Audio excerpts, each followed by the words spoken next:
জুলাই সনদের ব্যাপারে আমরা আমাদের আমাদের মানে বক্তব্য অত্যন্ত স্পষ্ট। আমরা শপথ নেইনি।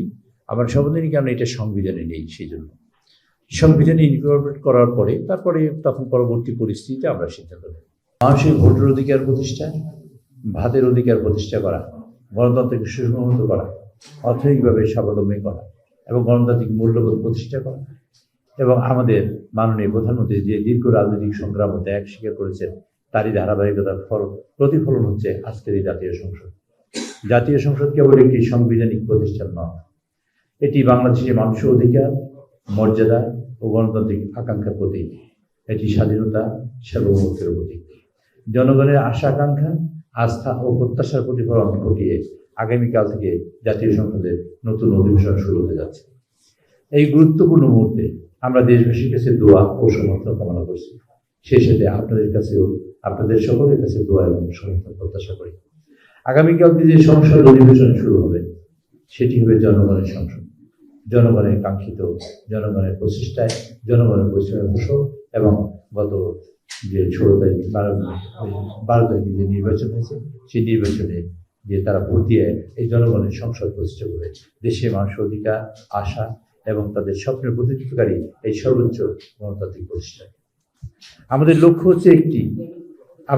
হচ্ছে একটি কার্যকর, প্রাণবন্ত, দায়িত্বশীল সংসদ পরিচালনা করা এবং বাংলাদেশের সকল সমস্যার সমাধানের কেন্দ্রবিন্দু করা, জাতীয় সকল বিষয় নিয়ে তর্ক হওয়া, বিতর্ক হওয়া এবং তার সমাধানের রাস্তা খুঁজে বের করা। আমরা চাই সংসদ জাতীয় গুরুত্বপূর্ণ বিষয় নিয়ে গঠনমূলক আলোচনা, যুক্তিতর্ক এবং সুস্থ বিতর্কের পরিবেশ সৃষ্টি হোক। গণতন্ত্রের সৌন্দর্য হলো মতের ভিন্নতা থাকা সত্ত্বেও আলোচনার মাধ্যমে জাতীয় সমস্যার সমাধান খুঁজে বের করা। সেই লক্ষ্যেই আমরা সংসদকে একটি কার্যকর, প্রাণবন্ত ও অর্থবহ একটি প্রতিষ্ঠানে পরিণত করতে দৃঢ় প্রতিজ্ঞ।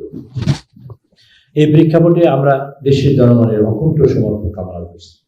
আজকে জনগণের প্রতিনিধিত্ব করে আমরা সংসদ যাব, জনগণের কথা আমরা বলবো। এই জনগণের সংসদ কাজে আমি তাদের জনগণের কাছে এই অকুণ্ঠ সমর্থন প্রত্যাশা করছি। সেই সঙ্গে আমরা বিরোধী দলের গঠনমূলক ভূমিকা ও সহযোগিতা প্রত্যাশা করি। আমরা বিশ্বাস করি পারস্পরিক শ্রদ্ধা, সংলাপ এবং ঐকমত্যের ভিত্তিতেই জাতীয় গুরুত্বপূর্ণ বিষয়সমূহ সমাধান করা সম্ভব এবং সেই পথ ধরেই আমরা জাতিকে আরও শক্তিশালী, স্বাবলম্বী এবং ভবিষ্যৎ তৈরি করে দেবো এবং ইনশাল্লাহ এদিকে এগিয়ে নিয়ে যেতে পারবো। আমাদের অঙ্গীকার হচ্ছে সাধারণ মানুষের জীবনমান উন্নয়ন করা, দারিদ্র্য বিমোচন করা, দেশের মানুষকে অর্থনৈতিকভাবে স্বাবলম্বী করা, অর্থনৈতিকভাবে শক্তিশালী করা, অর্থনীতি আরও গতিশীল এবং শক্তিশালী করে গড়ে তোলা, একটি কার্যকর এবং সংসদের মাধ্যমে জনগণের আশাকাঙ্ক্ষে বাস্তবে রূপ দেওয়াই আমাদের মূল লক্ষ্য। পরিশেষে আমি দেশবাসীর কাছে এবং আপনাদের কাছে আবারও দোয়া এবং সহযোগিতা কামনা করছি, যাতে আমরা সবাই মিলে একটি শক্তিশালী দেশ, একটি শক্তিশালী গণতন্ত্র এবং একটি স্বাবলম্বী দেশ, সমৃদ্ধ বাংলাদেশ, মানবিক ও কল্যাণমুখী বাংলাদেশ তৈরি করতে পারি। আমাদের মাননীয় প্রধানমন্ত্রী আজকে একটা দিক নির্দেশমূলক বক্তব্য রেখেছেন। সংসদে আমরা কেমন আচরণ করব এবং আমাদের কার্যক্রম কী হবে সেই বিষয়ে একটা কথা বলেছেন। আমাদের কার্যক্রমের বিষয়ে আপনাদের একটা ধারণার জন্য বলছি, সকলের ধারণার জন্য বলছি যে একটু ধারণা দরকার। আমরা সংসদ চিরাচরিত মতন বসবে না। আমাদের যেহেতু পুরনো স্পিকার নাই, ডেপুটি স্পিকার নাই, আমরা সংসদে একটা খালি চেয়ার দিয়ে শুরু করব। একজন কোরআন তেলাওয়াত করবেন, মাননীয় প্রধানমন্ত্রী আমাদের সংসদ নেতা তিনি ঘোষণা করবেন এই সভার সভাপতিত্ব করার জন্য কোনো একজন জ্যেষ্ঠ নেতাকে প্রস্তাব করার পর কোনো একজন সমর্থন করবেন, তারপর তিনি সেখানে সভাপতিত্ব করবেন। সেই সভায় আমরা মাননীয় স্পিকার এবং ডেপুটি স্পিকার নির্বাচিত করব। স্পিকার এবং ডেপুটি স্পিকার নির্বাচনের ক্ষেত্রে আমরা সংসদ নেতাকে দায়িত্ব দিয়েছি, সিদ্ধান্তটা তিনি দেবেন, আগামীকালকে আমরা জানতে পারবো। তারপর এখানে কার্যপ্রণালী বিধির মধ্যে আমাদের যে অর্ডারস অফ দ্য ডের মধ্যে আছে, ডেপুটি স্পিকার যখন আসবেন তখন সভাপতি মণ্ডলী মনোনয়ন করবেন 5 জন, তারপরে শোক প্রস্তাব উত্থাপন করবেন। সেখানে আমাদের প্রয়াত নেত্রী, দেশনেত্রী, আপসী নেত্রী বেগম খালেদা জিয়া সম্পর্কে আলোচনা হবে। তারপর আমাদের জুলাই যোদ্ধাদের সম্পর্কে আলোচনা হবে এবং আমাদের দেশ বরেণ্য মানুষ, বিদেশি কৃতদশা মানুষ যেসব শাহাদাত বরণ করেছেন তাদের সকলের বিষয়ে আমরা একটা আলোচনা করব এবং পঠিত বলে বিরাট নাম হবে, সেই নামগুলো বলব। এরপরে আমাদের 133টা অর্ডিন্যান্স আছে। 133টা অর্ডিন্যান্স আমাদের লে করা হবে এবং সেটা প্লেস করা হবে। সেই অর্ডিন্যান্সগুলো মাননীয় আইনমন্ত্রী উত্থাপন করবেন। এরপরে বিধি অনুযায়ী আমরা যে কার্যক্রম করব সেটা হলো এই যে মাননীয় সংসদ নেতা। এরপরে আর একটা ছোট্ট কাজ আছে, সেটা হলো 2024 সালের কাগজ, যেটা সংসদে উত্থাপিত হয় নাই, যে কর্ম কমিশনের কাগজ আমরা উত্থাপন করব। এরপরে মাননীয় সংসদ নেতা তিনি তার বক্তব্য রাখবেন এবং তিনি তার বক্তব্য শেষেই আমাদের সেই সভা আগামীকালকে প্রোগ্রাম মানে সংসদ অ্যাডজর্ন হবে সেই সভা থেকে।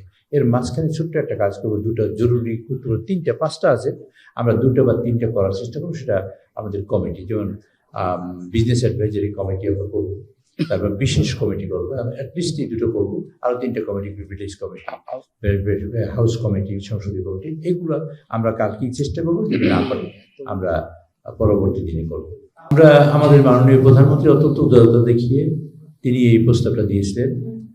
তো এই ব্যাপারে আমরা এখনো পজিটিভ কোনো রেসপন্স পাইনি। রেসপন্স পেলে সেই অনুযায়ী ব্যবস্থা গ্রহণ করব। সেটা এখনো সিদ্ধান্ত হয়নি।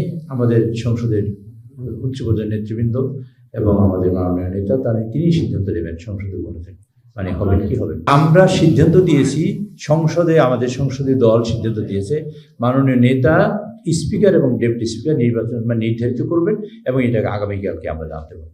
জুলাই সনদের ব্যাপারে আমরা আমাদের মানে বক্তব্য অত্যন্ত স্পষ্ট। আমরা শপথ নেইনি, কারণ এটা সংবিধানে নেই। সেই জন্য সংবিধানে ইনকর্পোরেট করার পরে তখন পরবর্তী পরিস্থিতিতে আমরা সিদ্ধান্ত নেব। বিশেষ কমিটিতে আমাদের 133টা অর্ডিন্যান্স আছে, সেগুলো যাবে, তারা বাছাই করবে। যেটা ল্যাপস হবে সেটা ল্যাপস হবে, আর যেগুলা এটা নিয়ম অনুযায়ী হবে, এবং যেগুলা জি অবশ্যই থাকবে, সব দলের মিলিয়ে সম্মিলিতভাবে এটা হবে, এবং যেগুলো পাশ করার সেগুলো আমরা সংসদে আগামী 12 তারিখের মধ্যে ইনশাআল্লাহ পাশ করব।